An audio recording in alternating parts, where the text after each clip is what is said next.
એશિયાની સૌથી મોટી બનાસ ડેરીની ચૂંટણી પ્રક્રિયાની તારીખો જાહેરાત કરવામાં આવી છે।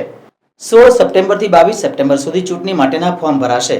22 સપ્ટેમ્બરે ઉમેદવારી પત્રોની યાદી પ્રસિદ્ધ થશે। 23 સપ્ટેમ્બરે ઉમેદવારી પત્રોની ચકાસણી થશે। 24 સપ્ટેમ્બરે માન્ય ઉમેદવારી પત્રોની યાદી પ્રસિદ્ધ થશે। 29 સપ્ટેમ્બરે ઉમેદવારો પોતાના ફોર્મ પરત ખેંચી શકશે। 30 સપ્ટેમ્બરે હરીફ ઉમેદવારોની આખરી યાદી પ્રસિદ્ધ કરવાની તારીખ રહેશે। બનાસ ડેરીની ચૂંટણી માટે મતદાન થવાનું હશે તો 10 ઓક્ટોબરે મતદાન થશે। મતદાન થાય ત્યારબાદ 11 ઓક્ટોબરે મત ગણતરી થશે અને પરિણામ 11 ઓક્ટોબરે જાહેર થશે। બનાસ ડેરીની ચૂંટણીમાં હરીફ પેનલ પર ઊભી થવાની શક્યતાઓ છે। ડેરીમાંથી દૂધ અને દૂધનો ભાવ વધારો આવે તો પણ દરેકને એનો ફાયદો થશે। માતાઓ બહેનો ખુશ થાય। શંકરભાઈ ખૂબ આપે ભાવ વધારો, ક્યારે 10%, 12% આવી જાય તો રાજીના રેડ થઈ જતા।